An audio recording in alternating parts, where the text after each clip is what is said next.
What's up, Stat Family? Told you we was coming back with another. We got the complete compilation of Larry Bird greatest stories told by NBA legends, part 2. This is a live reaction. Make sure you hit that like button, hit that sub button, and comment below. Let's get it. You already know what time it is. Goodbye. She's gone. Y'all know what time it is, Bird family. Y'all already know. Promise you. You already know it's legendary. That's a fact. Shout out to Big Bird, man. Real legend, promise you. Big 33. You already know him. Goodbye. She's gone. That bird, that Big Bird. That's the one I'm talking about. Real legend. We're gonna get it started early. We ain't gonna hold y'all too long.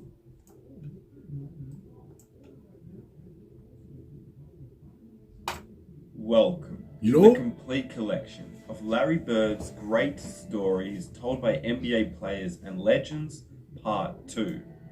If you have missed any of the other episodes in the series, including part 1 of Larry Bird's greatest stories, there is a playlist link in the description and on the top right corner of your screen. If you click on that link, you will find all the episodes within the complete collection series.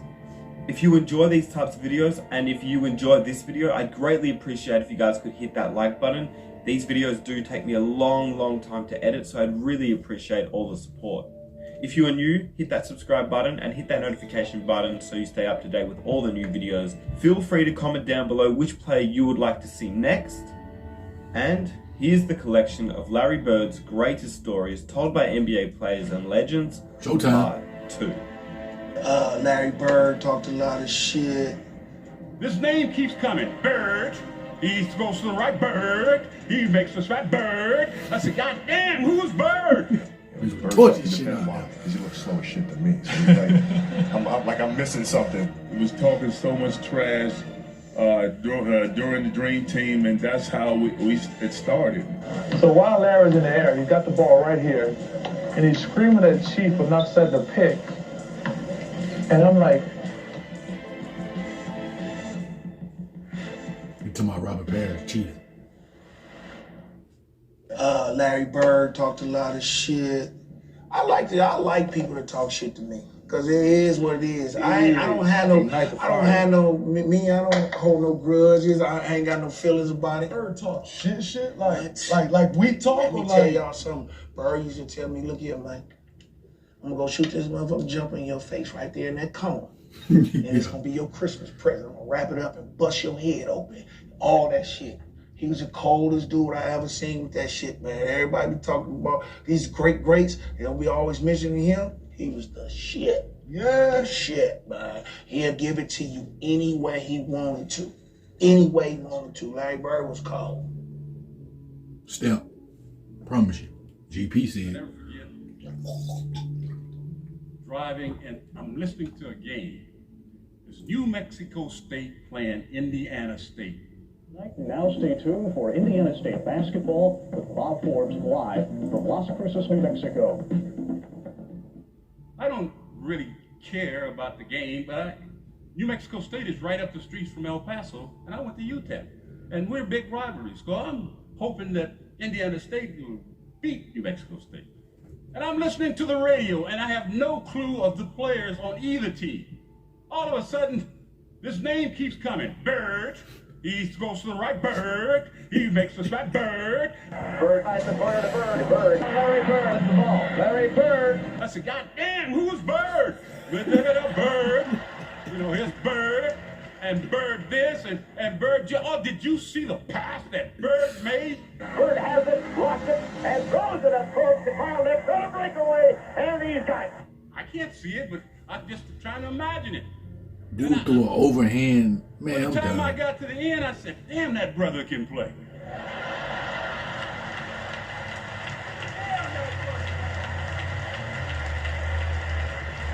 Hey, let me tell you something. When I got the newspaper the next morning and saw Larry's picture, I said, damn. Goodbye. She's gone. Big Russell. Real legend. Woo! Larry, it wasn't you know, be honest with you. The young lady that said you were her favorite player? Mine too. I love you too, Magic, but not as much as I like Bird.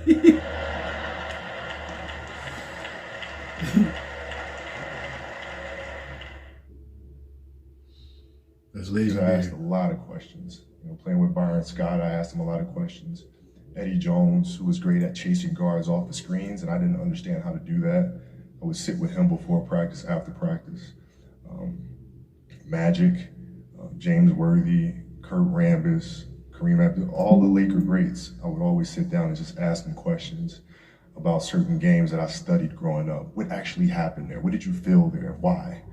You know, Bird tough to defend. Why? Because you look slow as shit to me. So like, I'm missing something. When I got a chance to actually play against him, he was bigger than I thought he was, and a lot more competitive than I had given him credit for at that time. I'm missing something. So like, tell me what I'm missing. You know what I mean? And so I would always ask questions and try to learn as much as I could. He would never give up. He didn't want to quit. He was not a loser. Larry was going to do whatever it took in his power to get a win. That competitive nature, the work ethic. Whether it be the assist, the score, as you see right Goodbye. there, She's or gone. the loose ball diving out of bounds for it, or that real tough, hard, aggressive word to his teammates. That's the leadership qualities that Larry provided for his ball club. And so I would always ask questions and try to learn as much as I could. Right? No? I was a different generation. You guys probably never even seen Larry Bird play, which is... Just how not many that. have seen Larry Bird play? Hey, everybody's seen Larry Bird play. That's not a high enough percentage. We got some work to do. But Larry was a consummate professional because he would go out there and just play the game. And I think when you're the best that come out of that means that you're on the top. And Larry had always felt like that. I was one of the first ones to play Larry.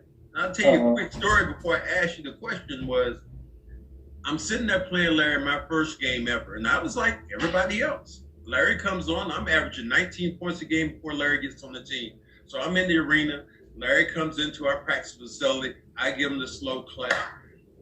Here he comes, great white hope. I'm getting guarding this dude, man, from about 15 feet away. He knocks down the jump shot. Now I'm working him on the offensive end because he couldn't guard me or anybody else. And he just knocking down shots. I walked out of that practice that day, the first black person I could get to. I said, you know what? That fucking white guy can play. and that was it. Goodbye. She's gone. These guys came in together in '81. There's Kevin, there's Larry, there's Robert. Dennis Johnson, Danny Ainge, they knew what each other could do. And what I did was said, okay, let's see what's happening out there. And you'd see Larry shooting a three-pointer, and then I called a timeout. Called a timeout, and he diagrammed the play. And they didn't count the three-pointer. So he's very upset with that, so I diagrammed the play. He says, heck with the play, Case. Give me the ball until all the rest of the guys get out of the way. I said, shut up, Larry. I'm the coach here. Okay, all right. Dennis, you take the ball out, give it to Kevin, and you throw it to Larry, and everybody get the hell out of the way. Celtics are down by 2 points, and Bird is out by the three-point line, and he's being guarded by a guy named Johnny High. And Johnny High is sort of backing away from Bird, and Bird says, hey, Johnny, you better come up and guard me a little closer. I'm just going to get the ball and shoot a three, and game's over. You know, Larry not only tells me that, he walked by the bench and says, you know, typical Bird, he's just real slow. Yeah, I'm just fixing to bust a three on you guys and just go home. I'm tired of this. Fixing to bust a three on your guys and go home. And, you know, Johnny High sort of smiles and laughs about it. And I was supposed to cut off the high post and post up for a second, then go across and set a pick. Well, I came off the pick, and I was wide open, and I stood there waiting for the ball. I had a smaller guy to post up, and Larry just waved me out of the way, saying, get out of here, get out of the way. And then, true to his word, in Phoenix, he goes down before the ball is thrown in, and he's standing right in front of the Phoenix bench, and he looks at all the guys on the bench and says, I'm getting the ball, I'm going to put it in the hoop. And he says, watch my hand as I follow through. And so he breaks the play. And then the ball comes into Bird. He just turns around and shoots a perfect 3. And from that time, I learned to run Larry's play, not the coach's play. The ball is thrown into Kevin. Kevin gets to Larry. Larry fires it up, puts a hand in the air as he continues on to the dressing room. Now that's what you call arrogance.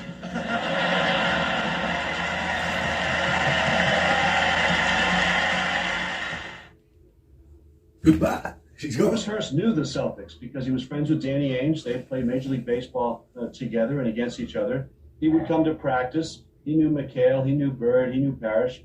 He says those Celtics, they were so secure in their own greatness. There was none of this, who's getting more touches. They had fun. They had fun in practice, competing against each other. They knew how great they were. And this all comes out, the kind of trash talking you're talking about, guys whistling. And actually, Mike Saunders, the trainer of the Knicks. Sure.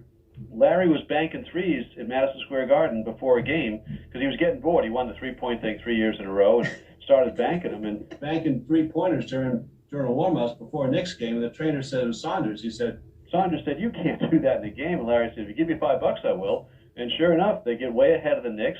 And then he banked one in at the end of a game and ran down by the bench with his palm out. Banks the three, runs by the Knick bench with his greedy palm extended. And where's my $5, Mike? Love stories like that. He was pool hustling during the games. Absolutely love stories like that because he was the legend. That's part of the legend of Larry Legend. 1988, that had to be one of the best Conference moments. semifinals, Neek and Bird, the duel. You and Larry Bird, playoffs, the battle, one of the most clutch moments. I remember watching it as a kid, got me hyped. I went outside and started shooting outside of the playground, pretending I was both of y'all. I remember Bird made a prediction at the end of that game. He said, I guarantee a win. Atlanta blew their opportunity. And I'm like, hey, I don't know what Bird talking about. We have a great opportunity. We going in there, we going to kick their butt. We coming to win. I don't care what he said. If you guys ain't ready to fight, you ain't ready to go to war, don't even come to the court. Unfortunately, Bird was telling his teammates the same thing in the other locker room. So it kind of set up for that great game. But I'm going to tell you, and I really believe this, the reason why Larry Bird got so hot in that game, in that fourth quarter, Kevin Willis and I and Bird was running down the court, and Kevin reaches across me and puts his finger in Larry Bird's chest, said, don't let this so-and-so score anymore tonight. And I looked at Kevin, what you doing? Are you crazy? Leave him sleep. Let him stay asleep. Yes. It's like his eyes got this big, and I knew it was on him. I said, I knew it was on. And when you talk about the clutch shots, he hit 10 clutch shots I was going to in say, that game. You had 47 in that game. Larry Bird had 34, but 20 of those in the fourth quarter. So clutch is not just the final 3 or 4 seconds of the game. And the thing is, we were sending everybody at him to slow him down. He was so hot that I think one of the shots he hit was a left-handed three.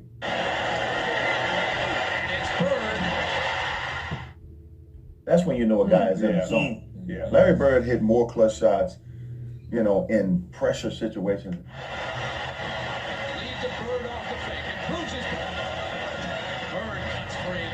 Between the two of them. It's Bird's turn. Bird snaps free. Comes up with the shot, gets it into Bird, and Wilkins is there. Bird comes free. Bird for the layup. And then he It played. told you about each and every one, right? Oh yeah. He would call the spot. Yeah. But he never called a spot against me. That's got to be respect. In this period, he has hit his last 6 field goals, and as far as Larry Bird is concerned, it's Detroit, here we come. Smartest player you ever played With? with? Dennis Johnson. When DJ first come here, I didn't know how to react because I didn't know how he's going to play. I knew he was a great player, but I didn't know if we'd be able to get along on the court. He seemed to be playing the game on a higher cerebral level, and nowhere was this more apparent than his on-court chemistry with Larry Bird. That's a set play off the backboard. What a beauty! Johnson bounces it to Bird. That was a set play. They were in sync when they played. Another great feed. Dennis Johnson to Larry Bird. I can't tell you the number of times when he and Larry would make eye contact. Larry's guy would have his head turned, and DJ would just throw that ball right by his defender's ear, and Larry would just catch it and lay it in before the guy knew what even happened. Smartest player you ever played with? With Dennis Johnson. Best player you ever played with? Probably Dennis Johnson. DJ, I thought, was a guy I loved to play with. He thought the same way I did, and he's pretty good. These two had that unspoken communication on the floor, even down to one of the most famous plays in Celtic history, the Game 5 steal against the Pistons in '87, where Larry grabbed it, and DJ knew in an instant before anybody else on the floor what was happening, cut to the basket, winning lay-in from the left side. You didn't know? In a second. So it's appropriate that these two have their numbers displayed alongside each other. And now there's a steal by Bird. Underneath the DJ, laid it in. Right up 1 second left. What a play by Bird. Rick, you played in some amazing games that you won. You played in some amazing games you lost.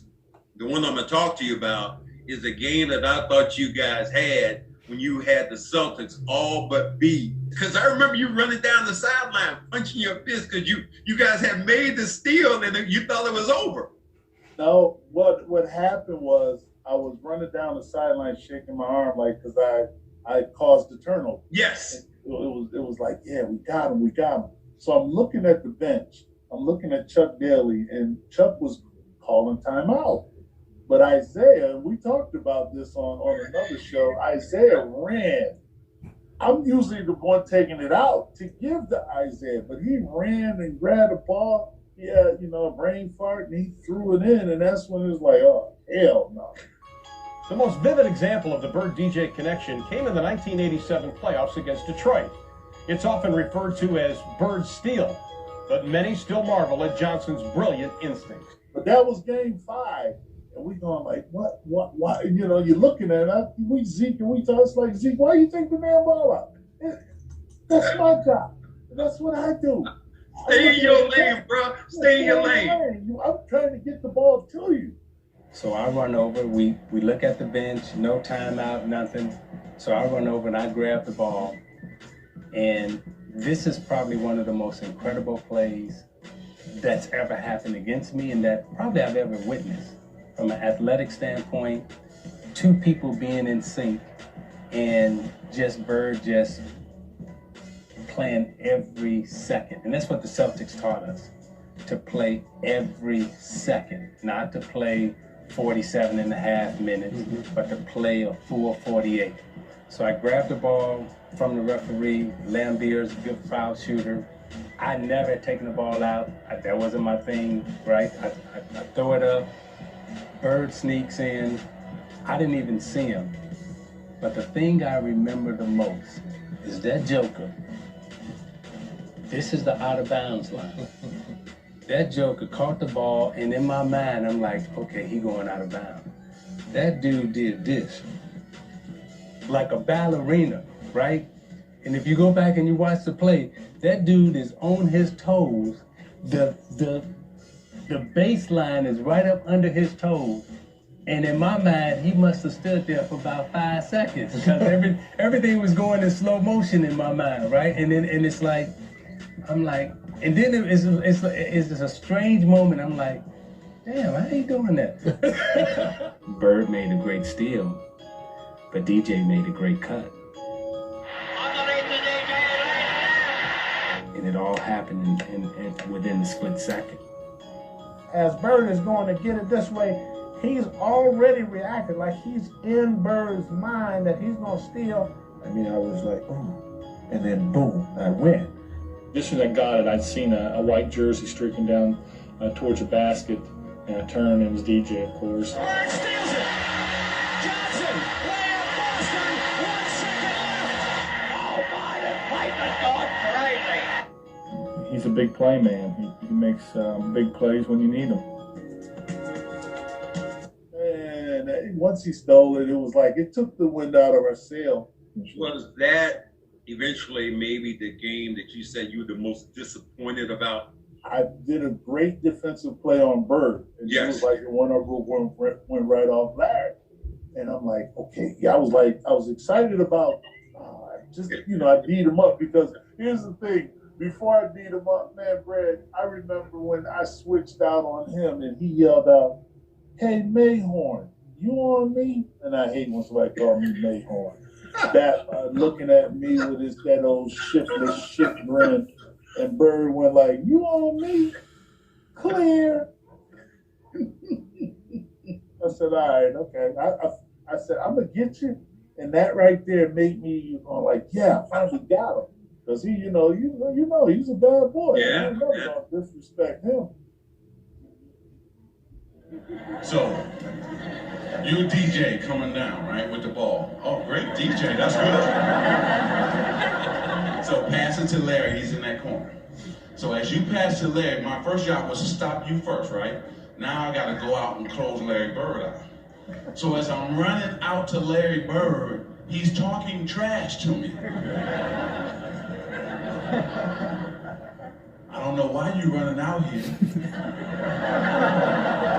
Who says that in the middle of the game? He said, "I'm gonna wait till you get one step away from me and I'm gonna shoot it right in your face." No, true story. So I got one step away. He shoots it all net, 3-pointer, good. Then he turned to me and said, "You did all that running for nothing."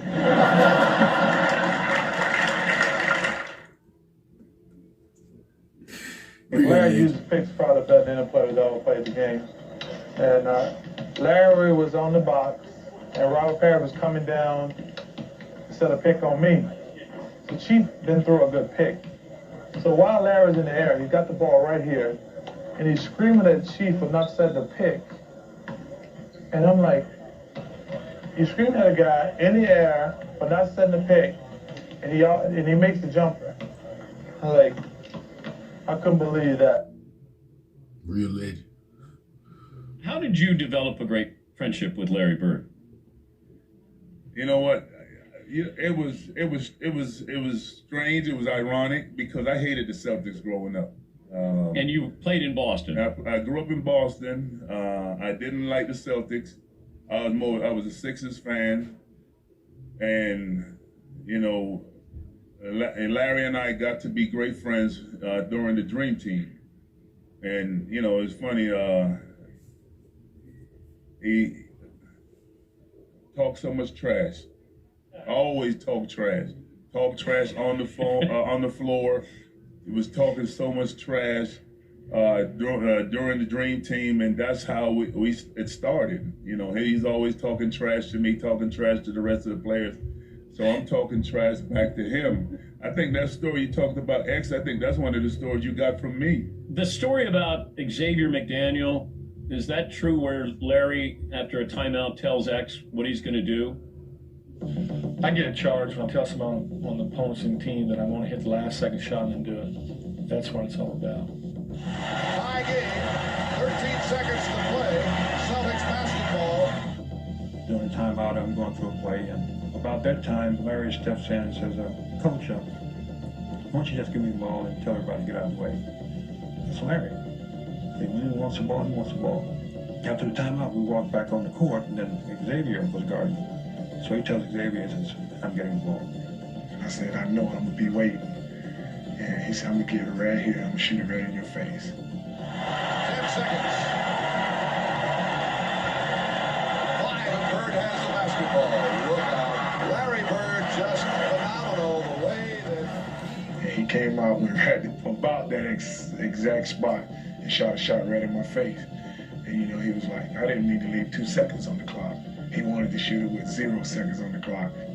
I walked back to the little sideline like, damn.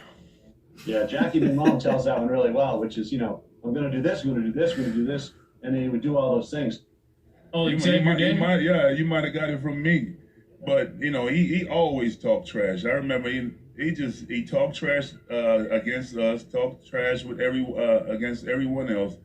But, the difference is he could back it up. He could back it up. I remember You know, like I was saying, growing up in Boston, people all used to always talking about that he can't jump, he can't do this, he can't do that. And, you know, a lot of my friends was like that, you know. So, I got to the league. I called all my friends back up. I said, you know, all that trash that you were talking, you need to squash all that. This man is great. He can, whatever you were saying for a man who can't jump, he's demolishing everybody. So your guys are saying, how can you let this guy? Oh, he's doing it on everybody. Larry Bird, wide open. He scored the third and fourth quarters. He can shoot right over the top of it. He does, and nails it. He's doing it on everybody. He's doing it on the best defensive players in the league. Yeah. Promise you. And I would write about Maxwell getting a bag of burgers from McDonald's. He'd send the equipment guy, you know, Francis over there to get the bag of burgers, and Maxwell eat in front of his locker. And you know, people wouldn't do that today, I suppose, because the diet restrictions and all that. But I used to write about that, and Larry'd say, "Scoop, don't write about that. I eat just as bad as anybody in this team." He says, "I hate staying in shape. When my career's over, I will be the fattest fuck you've ever seen." He says, "You know, just look out below, because I'm done watching myself on this." And one time he had, late in the career when he had the bad back, he had to miss about a month, and he came back, I don't know, 7 or 10 pounds heavier. And he said, "I was eating wedding cakes every day." And I said, "What? Why would you eat a wedding cake?" He said, "Who's going to fuck up a wedding cake?" He said, so he ate wedding cake. And just the way his logic, when we were on the road, he'd say something like you or I would say if we were living that life. Like, it'd get back to the bus after practice at the LA Forum, whatever. He'd say, "Okay, we just got through shooting baskets. Let's get in our free bus and go back to our free hotel and eat some free food." He says, "Well, this life in the NBA, you don't like this. There's something wrong with you." And again, who among us wouldn't think that way? But none of them ever say something like that.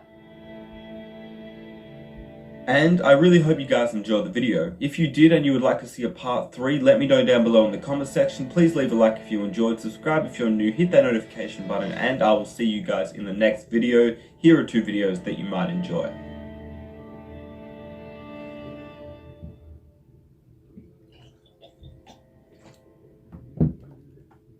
Goodbye. He's gone. Real legend. I don't gotta say nothing. Salute, Bird family. Thank y'all for watching the full video. We're gonna be back with another video after this video. Make sure y'all stay prayed up. Y'all be safe. Y'all be good. You know it.